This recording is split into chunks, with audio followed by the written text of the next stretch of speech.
Have you ever caught yourself saying, one day I'll start that business, change my life, go after what I really want, and yet that own day never arrives? You wait, you plan. You tell yourself the timing isn't right, that you need more experience, more money, more certainty.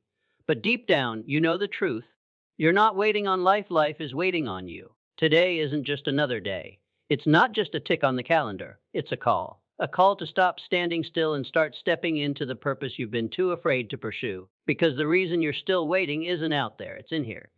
And it's time to face it. You say you want more money, more freedom, more purpose. You speak of goals, you dream of a better life, and you tell yourself and others that you're aiming high.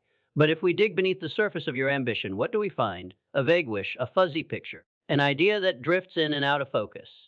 And that right there is the root of the problem. You haven't claimed what you want with precision. You haven't made your desire definite. You see, the universe doesn't respond to maybes. It doesn't rearrange itself for half-hearted declarations. And it certainly doesn't bend for those who say, I kind of want this, or it would be nice if. No. It aligns itself with those who know exactly what they want, speak it with certainty, and pursue it with unshakable clarity. Most people don't fail because they're lazy. They fail because their desires are weak. They haven't shaped their dreams into something sharp enough to cut through resistance. They haven't taken the time to define in vivid detail what they truly want and why they must have it. Let me ask you this: if I gave you $1 million, but you had to go find a treasure buried in a city across the world, no map, no address, just the idea that it's out there somewhere, how long do you think you'd last before giving up? And yet, this is exactly how most people pursue success. They've got a blurry picture of the prize, but no roadmap, no clarity, no definite desire, just wandering effort. That's why they're still waiting. Definiteness of desire is about more than just naming your goal. It's about building it in your mind until it becomes real, until you can see it when you close your eyes, until you can describe it down to the details, the feeling, the smell, the impact, until it pulls you like gravity. The man or woman with a definite desire is already halfway to the goal because they've already lived it mentally. They don't have to be motivated. They are driven because they've made a decision, and that decision is specific. Vague desire sounds like this: I want to be rich. I want to be successful. I want a better life. But definite desire, that sounds like this: I will digital business that earns $250,000 per year, giving me the freedom to travel the world with my family. I will publish a book by December that helps 10,000 people overcome fear. I will become financially free by owning 5 real estate properties within the next 36 months. Do you feel the difference? One is a wish. The other is a command. When you declare what you want with power and precision, you give your mind instructions. You issue orders to your subconscious. And like a loyal servant, go spotting opportunities, generating ideas, filtering your focus, and driving you to take the steps others hesitate on.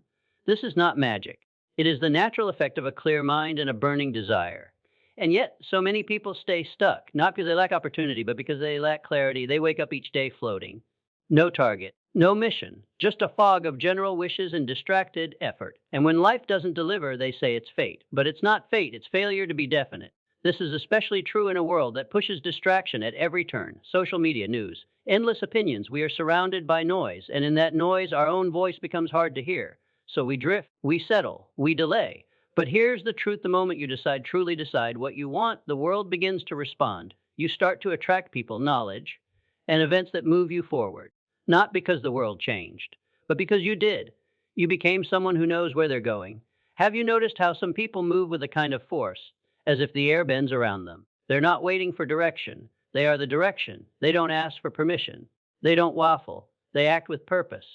That's what definiteness of desire looks like. It gives you strength when you hit obstacles because the destination is worth it. It gives you discipline when others quit because your vision won't let you settle. It gives you focus when temptation comes because your future matters more than your comfort. And here's the real kicker: most people never do this. They go their entire lives circling the same patterns, the same excuses, the same hopes, never realizing that the door was never locked. It just required them to knock with certainty. If you want to stop waiting, stop being vague. Write it down. Say it out loud. Paint the picture so clear in your mind that you feel it in your bones.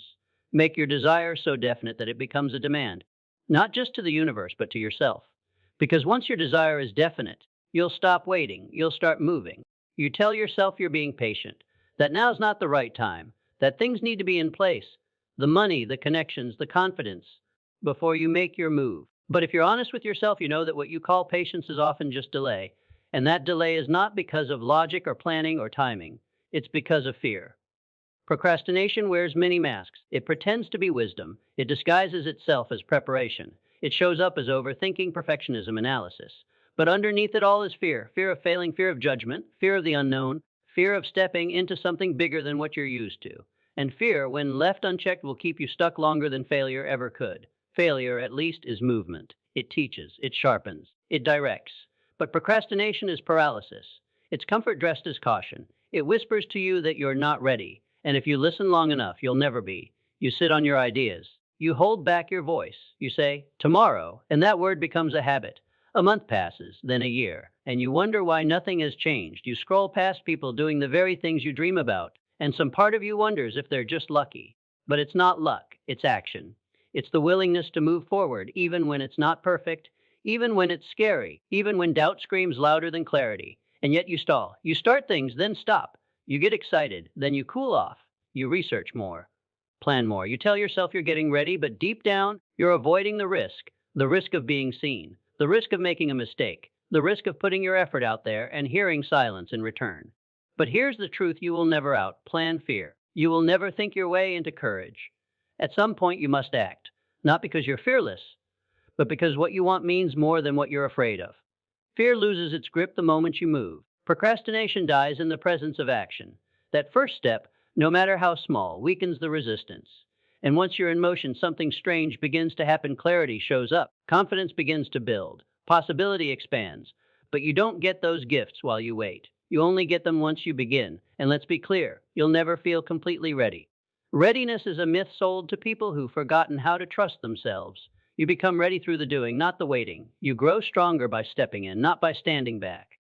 If you're still waiting, still putting things off, still collecting knowledge but avoiding action, understand this: your problem isn't discipline. It isn't time. It isn't strategy. It's fear masquerading as logic. And the longer you accept that lie, the longer you delay the life you know you're capable of living. You don't need more time. You need more courage. You need to say, I'll figure it out as I go, instead of, I'll wait until I know everything, because you won't. And that's okay. None of the people you admire started with everything figured out. They moved forward anyway. They felt the same fears: fear of being seen, of not being good enough, of failing in public. And they didn't let that stop them. They used the fear as fuel. They let it sharpen their awareness, but not their doubt. They stepped into the unknown and learned how to swim by getting wet.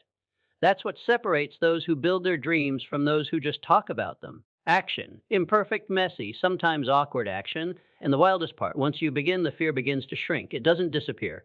It just loses its power. Because you realize that you're more capable than you thought. That most of the danger was in your head. That the thing you were avoiding wasn't as big as it seemed. You realize that fear is loudest before you act and quietest after. So if you're still waiting, ask yourself honestly, what am I really afraid of? What am I telling myself that's keeping me from starting? What stories have I believed that are no longer serving me? Because the story that says I'm not ready is just that, a story. And you have the power to write a new one. You're not waiting for the right time. You're waiting to stop being scared. But fear doesn't leave first. You move first, and fear follows behind. So choose movement. Choose the awkward first version. Choose the email that might not get a reply. Choose the video that might get no views. Choose the offer that might get rejected. Because each of those choices is a brick laid in the foundation of your future. And if you don't lay the bricks, the house never gets built. Not because you couldn't, but because you waited. Waiting won't protect you. It won't prepare you. It will only rob you of time, of growth, of experiences you were meant to have. You don't need another book, another podcast, another course. You need to begin. Start the blog. Make the product. Share the idea. Press publish. Because on the other side of procrastination is everything you've been pretending to wait for. And it's not patience that gets you there. It's courage. Every turning point in life begins with a decision. Not a suggestion, not a preference, not a soft hope wrapped in uncertainty, but a decision made with clarity, boldness, and finality. The kind of decision that closes the door on all other options. The kind of decision that turns a person from passive observer to active creator of their fate. If you're still stuck, still circling the same struggles, still waiting for things to shift, chances are you haven't truly decided. You've considered. You've entertained possibilities. You've talked about it, dreamed about it, maybe even dipped your toes in. But a real decision that changes everything, it's not a thought, it's a command. It's not, I'll try, or we'll see how it goes. It's, this is happening. and I'm the one who will make it so. When you decide with real intent, something shifts inside you. You stop making excuses, you stop asking for permission. You stop looking to the world to validate your choice. Because in that moment, you no longer need validation. Your decision becomes your identity. And that identity begins to shape your actions, your habits, and your results. But most people don't decide. They hesitate. They stall at the edge of commitment, thinking they need more time, more signs, more assurance. They fool themselves into believing that indecision is neutrality, that it keeps their options open. But in reality, indecision is a decision. It's a choice to remain powerless. It's a choice to drift. Indecision is the slow poison of progress. It keeps people in limbo, not fully in, not fully out, just stuck in the gray area where nothing moves. And the longer you stay there, the harder it becomes to escape.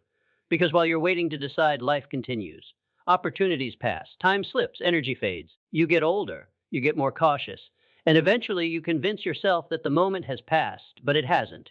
You just never claimed it. Decision is power because it is rooted in responsibility. When you truly decide, you take ownership. You say, "This is my life, and I will shape it." You stop waiting for circumstances to be perfect, and you make the circumstances adjust to your choice. You stop blaming your past, your parents, your boss, your partner, or your upbringing. You stop pointing fingers and start pointing yourself in a direction forward.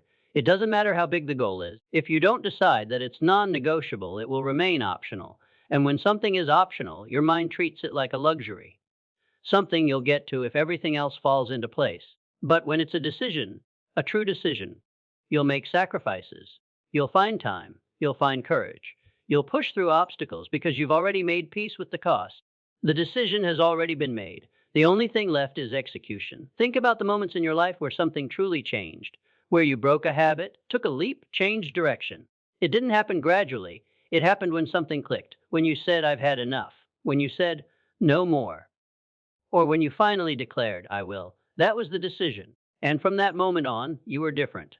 You didn't need motivation every day. You didn't need someone to hold your hand. You didn't need to research for another 6 months.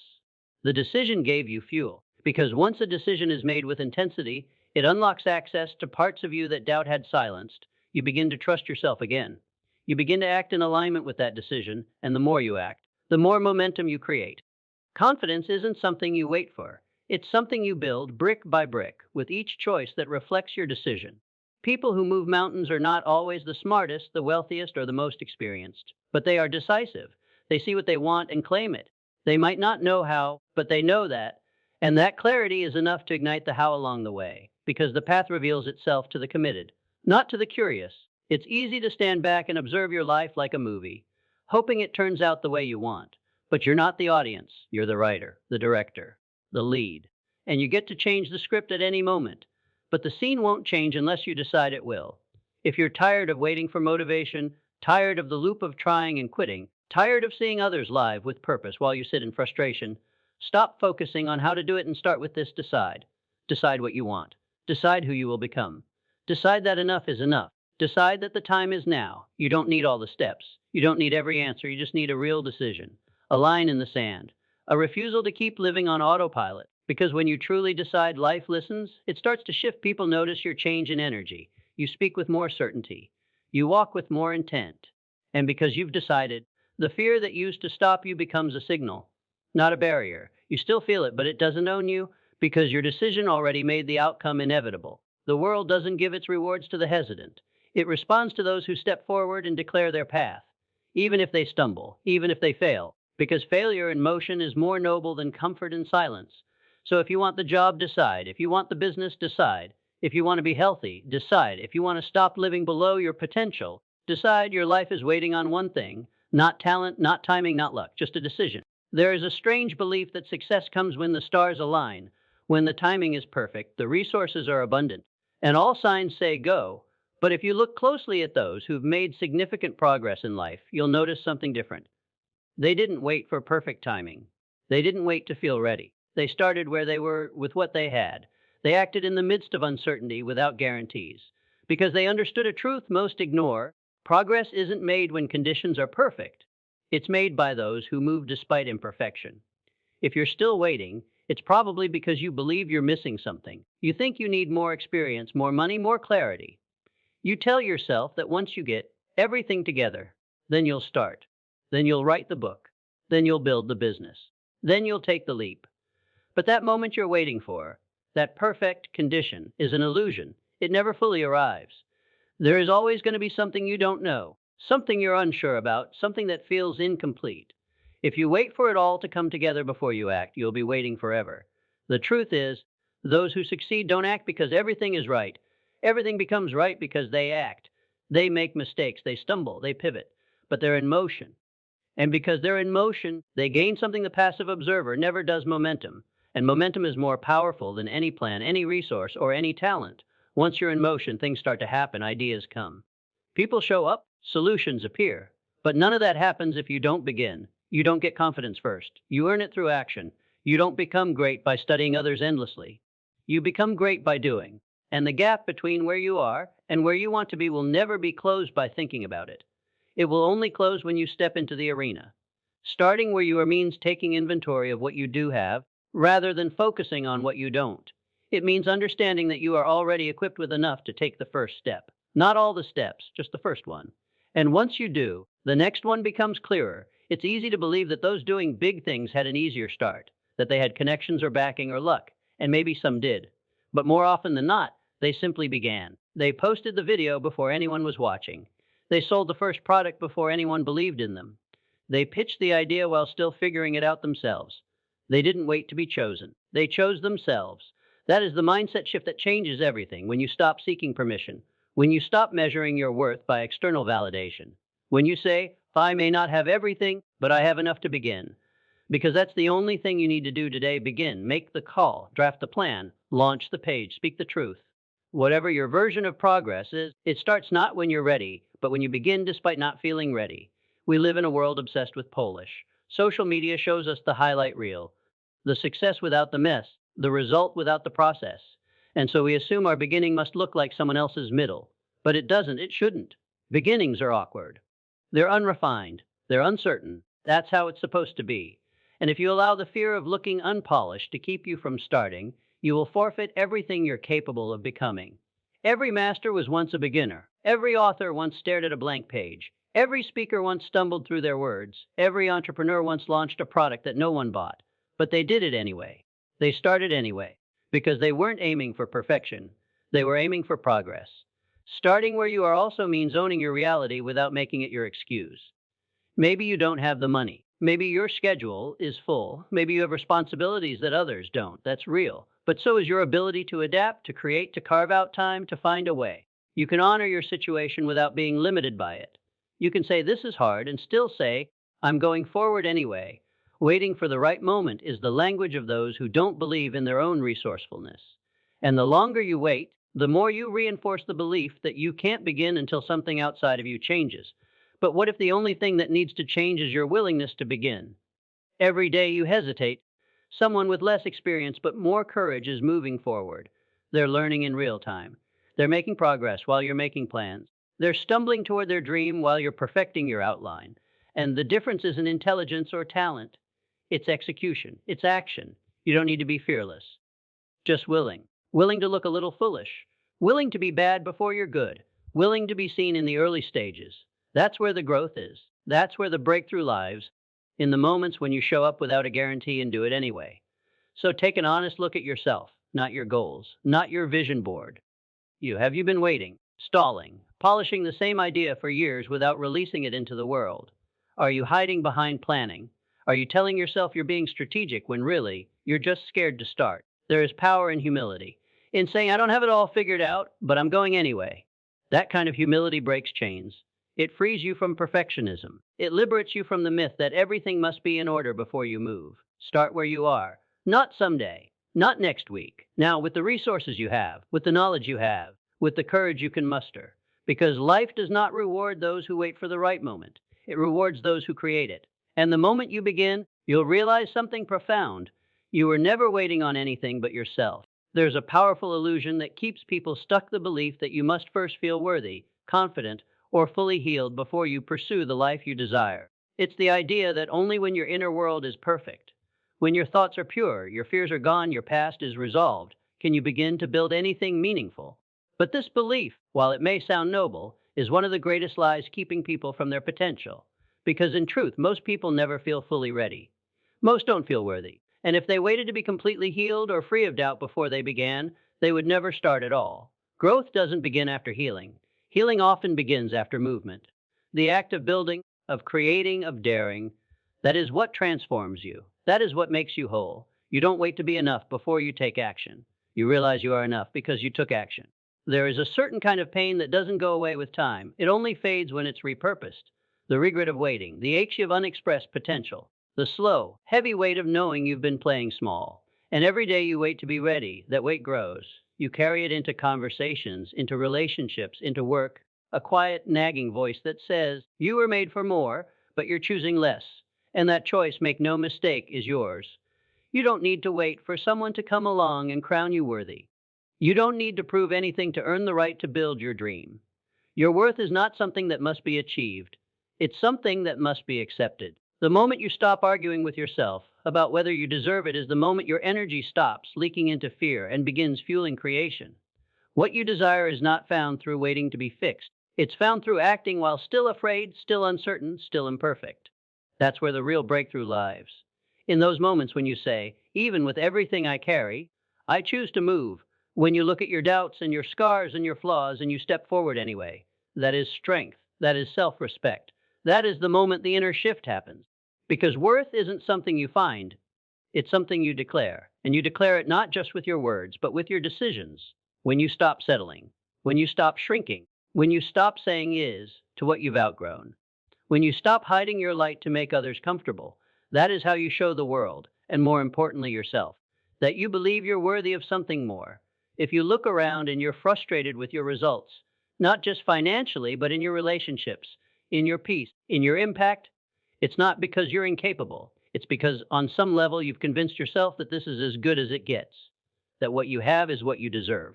And that lie is powerful because it doesn't scream. It whispers, it disguises itself as being realistic. It masks itself as humility. But there is nothing humble about denying your gift. There is nothing noble about playing small. That's not humility. That's fear in costume.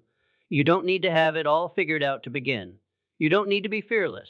You just need to believe, at least a little, that you are allowed to want more, that you are allowed to reach for more, that you are not wrong for wanting to expand.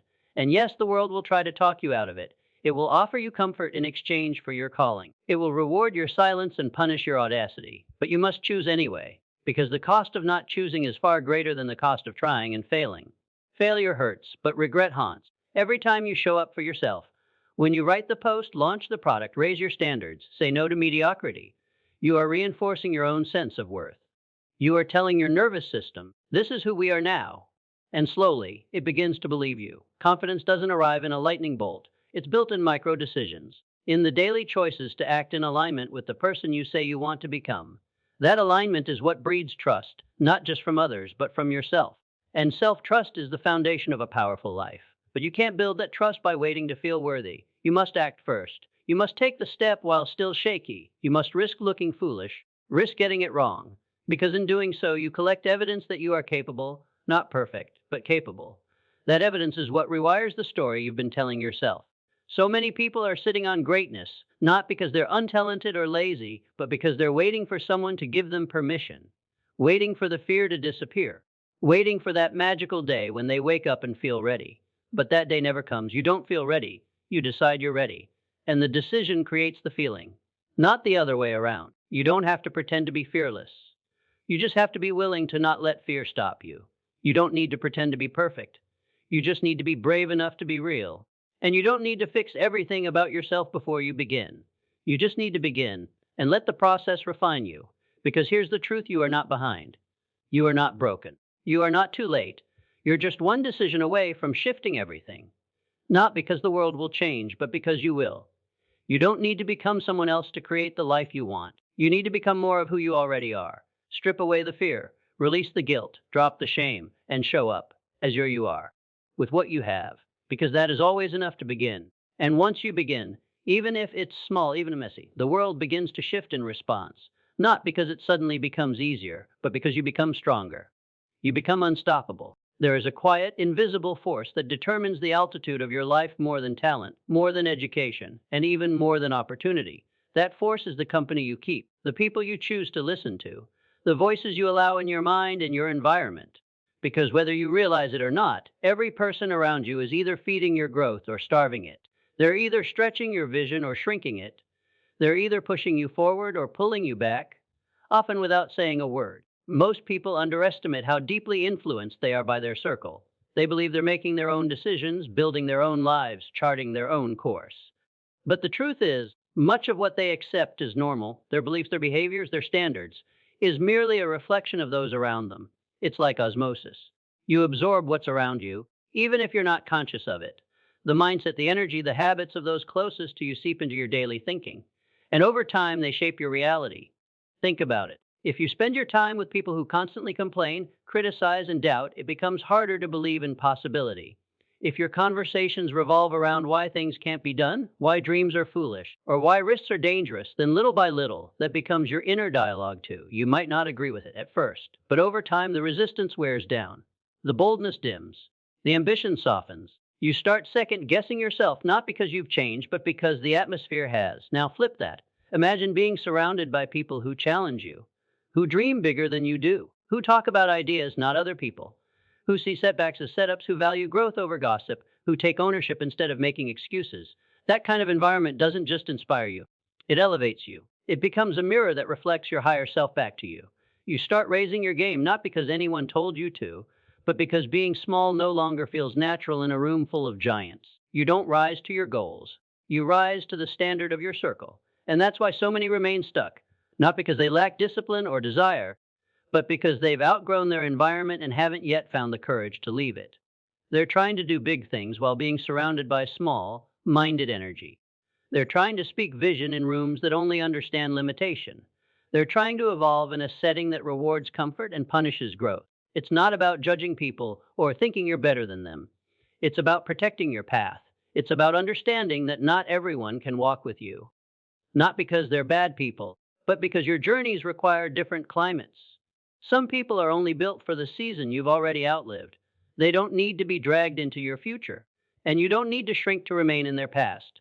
This isn't always an easy shift. In fact, it can be incredibly painful. Sometimes the people who have loved us the longest are the very ones who doubt us the most. Not because they want to hurt us, but because they can't see what we see. And that's okay. Your vision was given to you, not them. Stop expecting others to validate what was never theirs to understand. Your job isn't to convince them, it's to become it. You don't need to announce your growth to everyone. You don't need to defend your evolution. You just need to embody it, to walk it, to live it, and trust that the right people will be drawn to the frequency you're now operating on. Because when you begin to align with your purpose, your energy changes. And that energy attracts a new tribe. People who get it, not because you explained it, but because they're walking a similar path. But that alignment requires a level of honesty. You have to look around and ask yourself who around me is actually helping me grow, who challenges me to think bigger, act bolder, stay accountable, who calls out the version of me I'm trying to shed, and who believes in the version I'm becoming. Because here's the hard truth: if you're always the smartest, most driven, most ambitious person in your circle isn't helping you, it's holding you. Growth demands proximity to those ahead of you. People who stretch your standards simply by being themselves. People who inspire you not by giving advice, but by living in such a way that you can't help but want to level up. And if you don't have those people right now, that's okay. You can find them. They're out there. In books, in podcasts, in rooms you haven't entered yet. Start immersing yourself in their energy. Because sometimes before you can sit at a new table, you have to clear space from the old one. Let go of the fear that changing your circle means you're abandoning people. You're not. You're choosing to prioritize your future. You're choosing to lead. And sometimes leadership means going first, stepping into a new level of yourself before others can see it. Because what's at stake isn't just your success, it's your peace, your potential, your legacy. And no relationship, no friendship, no comfort zone is worth trading that for. Your environment is either a greenhouse or a cage. It's either cultivating your greatness or stifling it. It's not neutral. It never is. So ask yourself, who am I becoming around these people? Do I feel energized or drained? Do I feel challenged or coddled? Do I feel seen or simply tolerated? You deserve a circle that sees you, not just as you are, but as you could be. People who call that version of you forward. People who don't let you settle. People who remind you, through their presence, that greatness is not just possible, it's expected. You are the average of the voices you listen to. Choose wisely, because your destiny depends on it. You've waited long enough. The signs, the whispers, the nudges, they've all been there, urging you forward. Not because the path is guaranteed to be easy, but because it's necessary. Necessary for your growth, necessary for your purpose, necessary for the life you know deep down you were meant to live. Every delay, every excuse, every time you've said maybe later has only pushed that life further out of reach. But that ends now, not because the stars have magically aligned, but because you're no longer willing to betray your own potential. It's not about becoming someone different, it's about becoming who you already are. Before fear, before doubt, before the world told you to be realistic, that fire inside you, it's still there. It hasn't died. It's just been waiting for you to decide, to stop circling the runway and take off, to stop hesitating and begin messy, imperfect, but in motion. So start today, not tomorrow, not when it's convenient, not when you feel ready. Start now. Pick the idea, the move, the action that scares you just enough, and do it. Write it, speak it, build it, step into it. Declare with your actions that you're done waiting, done watching, done wondering. This is your line in the sand. No more rehearsing. It's time to perform, not for applause, but for yourself. Because the life you want isn't found in more time, it's found in more decision. Go. Before your doubt catches up, before your old story tries to pull you back. Step into the life that's been calling your name. And don't stop, not until your reality matches your vision, not until you become undeniable.